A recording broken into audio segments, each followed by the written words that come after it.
La noche de junio de 2018 quedó marcada como una de las más impactantes para la ciudad de Nueva York. Junior Guzmán Feliz, un adolescente que regresaba a su hogar en el Bronx, fue confundido con un integrante rival por miembros de una pandilla dominicana conocida como los Trinitarios. Aquella equivocación desencadenó una persecución breve pero fatal, que terminó dentro de una pequeña tienda de barrio, registrada por cámaras de seguridad.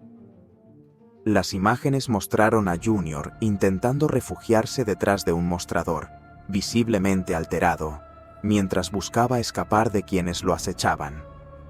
Sin embargo, fue identificado, reducido y sacado a la fuerza del local. Lo ocurrido después provocó una conmoción nacional. El joven fue sometido a una agresión extrema por parte de 5 individuos armados con objetos cortantes, quienes luego huyeron del lugar. A pesar de su estado crítico, Junior logró incorporarse e intentó pedir auxilio. Caminó y luego corrió hacia un hospital cercano, pero se desplomó en la entrada del centro médico. Su caso generó protestas, vigilias y una indignación colectiva que exigía justicia. Durante el juicio, uno de los integrantes del grupo decidió colaborar con las autoridades, ofreciendo testimonio clave a cambio de una reducción de pena. Gracias a ese relato, sumado a las grabaciones y otros elementos probatorios, el jurado declaró culpables a los 5 acusados principales. La audiencia de sentencia fue particularmente tensa. Mientras familiares de la víctima hablaban del vacío irreparable que dejó la pérdida, los responsables mostraron una actitud distante y provocadora. El autor directo del ataque recibió una condena de reclusión perpetua sin opción de libertad condicional. Los demás obtuvieron penas que, en la práctica, los mantendrán privados de libertad por el resto de su vida adulta. La reacción de los condenados, lejos de mostrar arrepentimiento, fue interpretada por muchos como una reafirmación de la cultura violenta que los llevó hasta allí. Para la ciudad, el fallo representó un cierre judicial, aunque no emocional, de una tragedia que expuso el alcance del crimen organizado juvenil. Una vida truncada, frente a las cámaras. La caída definitiva de los responsables del caso XXXTentacion. Pocos hechos sacudieron tanto a la industria musical como lo ocurrido en junio de 2018 en Florida. Jesse Onfroy, conocido mundialmente como XXXTentacion, fue interceptado a plena luz del día cuando salía de una tienda especializada en vehículos. Tenía apenas 20 años y una carrera en ascenso que lo había convertido en una figura influyente entre millones de jóvenes. Ese día, el artista había retirado una importante suma de dinero para concretar una compra. Sin saberlo, era seguido por varios individuos que ya habían coordinado cada movimiento. Minutos después, su vehículo fue bloqueado por una camioneta oscura. 2 sujetos descendieron y lo enfrentaron. El intercambio duró segundos. El desenlace fue irreversible. El impacto fue inmediato. Videos grabados por transeúntes circularon en redes sociales, mientras seguidores y colegas expresaban conmoción y dolor. Las autoridades actuaron con rapidez y detuvieron a 4 sospechosos. Uno de ellos optó por cooperar con la fiscalía, aportando detalles cruciales del plan y señalando a los responsables directos. Durante el proceso judicial, la defensa intentó sembrar dudas, incluso desviando la atención hacia teorías sin sustento. Sin embargo, el peso de las pruebas fue contundente. Testimonios, registros audiovisuales y material recuperado tras el hecho demostraron que el ataque había sido planificado y ejecutado con precisión. Al momento de la sentencia, 3 de los implicados recibieron condenas de reclusión perpetua sin posibilidad de libertad anticipada. El principal ejecutor acumuló, además, una pena adicional por su rol determinante. Su reacción fue fría, casi ausente, contrastando con el dolor evidente de la familia del artista.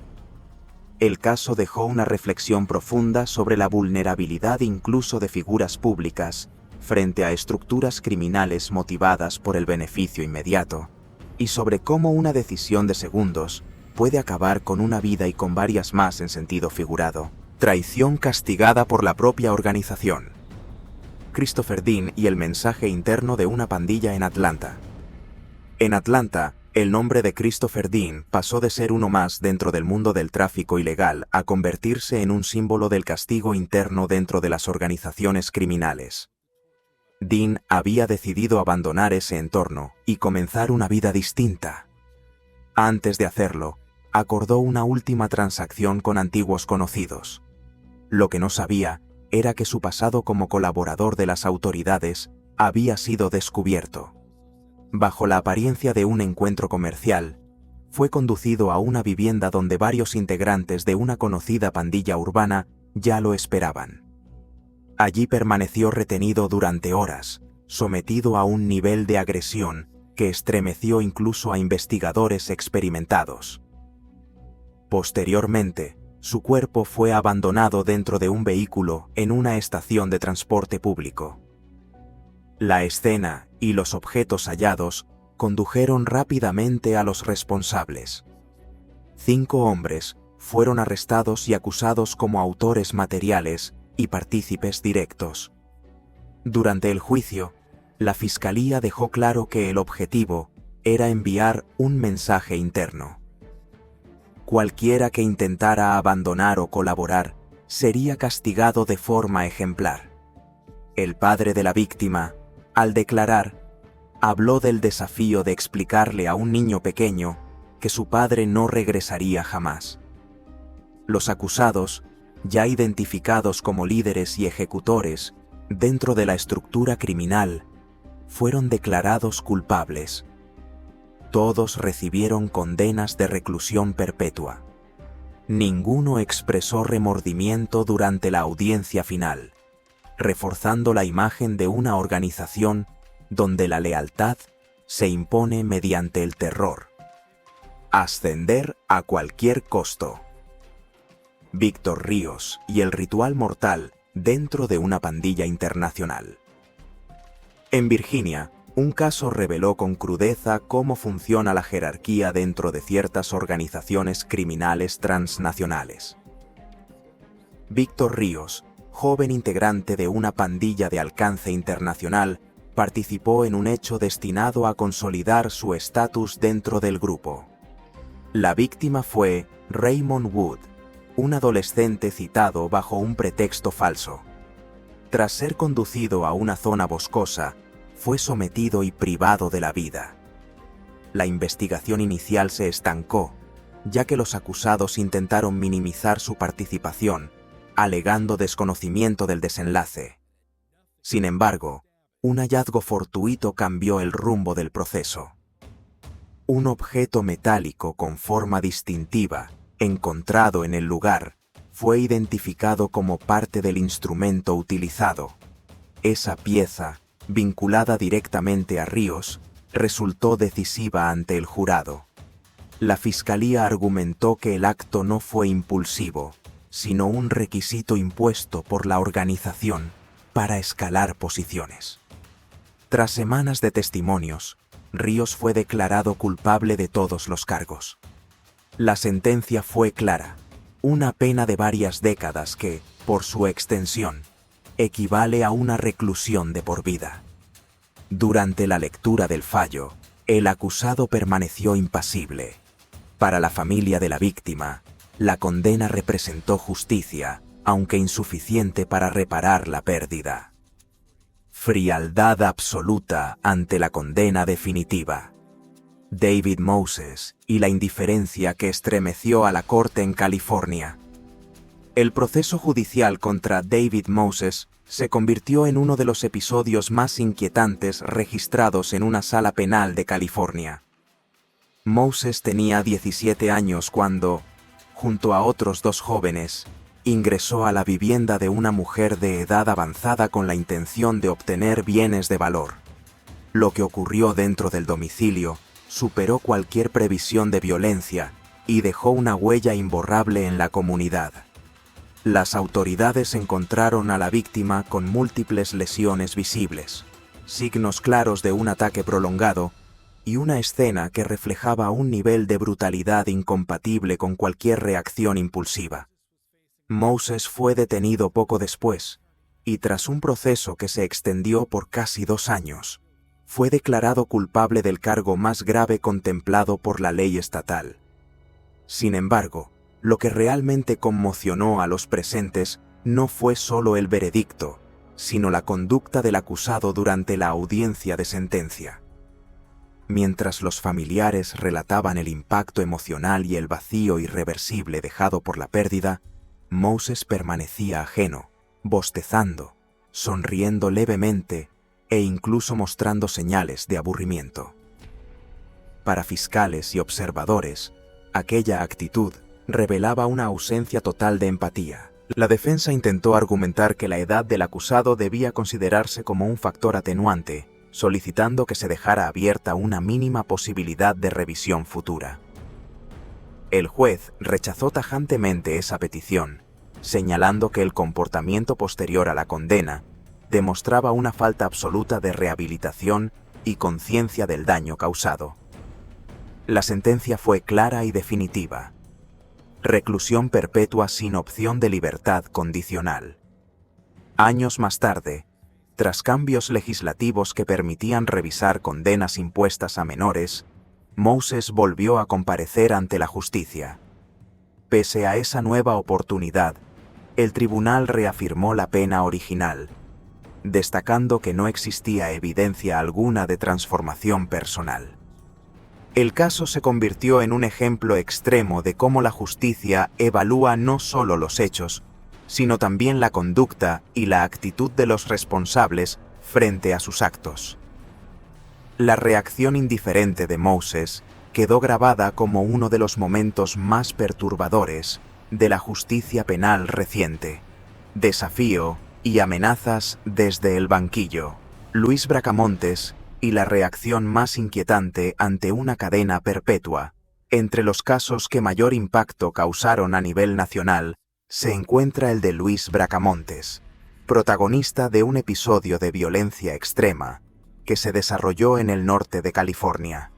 En octubre de 2014, Bracamontes inició una serie de ataques consecutivos contra funcionarios del orden público, generando una movilización policial sin precedentes. El primer incidente ocurrió durante una revisión vehicular en el estacionamiento de un motel. Minutos después, Bracamontes huyó del lugar, apropiándose de otro automóvil y desplazándose hacia un condado vecino, donde volvió a abrir fuego contra agentes que intentaban detenerlo. El resultado fue devastador y dejó a 2 servidores públicos sin vida en cumplimiento de su deber. Tras una extensa búsqueda, Bracamontes fue localizado y detenido. Desde el inicio del proceso judicial, su conducta fue errática y provocadora. Interrumpía las audiencias, se dirigía al público con gestos burlones y, en varias ocasiones, expresó abiertamente su desprecio por el sistema judicial. Durante el juicio, incluso su propio defensor reconoció la responsabilidad directa de su cliente en los hechos, centrando la estrategia únicamente en evitar la pena máxima. Sin embargo, las pruebas presentadas y los testimonios fueron contundentes. El momento de la lectura del veredicto dejó una imagen que recorrió los medios de comunicación. Al escuchar que había sido declarado culpable de todos los cargos, Bracamontes sonrió, levantó el puño y celebró de forma audible. Posteriormente, dirigió miradas desafiantes hacia los familiares de las víctimas, acompañadas de gestos que fueron considerados profundamente ofensivos. Pero lo más alarmante ocurrió al abandonar la sala. Bracamontes lanzó amenazas explícitas, asegurando que, si alguna vez recuperaba la libertad, continuaría con actos similares. Aquellas palabras obligaron a reforzar la seguridad inmediata del recinto. La sentencia no dejó margen a interpretaciones. Reclusión perpetua sin posibilidad de beneficio alguno. Para el juez, el acusado representaba un riesgo permanente para la sociedad y su comportamiento durante el proceso confirmó esa evaluación. Este caso evidenció cómo algunos líderes o actores centrales de estructuras criminales no solo carecen de arrepentimiento, sino que utilizan el propio tribunal como escenario para reafirmar su ideología violenta, incluso frente a una condena definitiva. A lo largo de estos 6 casos, emerge un patrón inquietante pero revelador. Las reacciones ante las condenas perpetuas varían entre el silencio desafiante, la indiferencia absoluta, el colapso emocional y la provocación abierta. En todos ellos, la justicia actuó como el punto final de trayectorias marcadas por el control, la intimidación y la violencia organizada. Las cadenas perpetuas no solo buscan sancionar un hecho específico, sino también enviar un mensaje claro. El poder que estos individuos ejercieron en las calles no tiene cabida dentro del sistema legal. Cada sentencia representa una barrera definitiva entre estas estructuras criminales y la sociedad a la que dañaron. Aunque ninguna resolución judicial puede reparar completamente el sufrimiento de las víctimas y sus familias, estos fallos marcan un límite claro y necesario. Son el recordatorio de que, incluso frente a la intimidación y el miedo, el Estado de Derecho puede prevalecer. Si este reportaje te resultó informativo e impactante, deja tu like, suscríbete para más contenidos de análisis criminal y comenta qué caso te generó mayor reflexión y por qué. Tu participación ayuda a que este tipo de historias sigan siendo contadas con rigor y responsabilidad.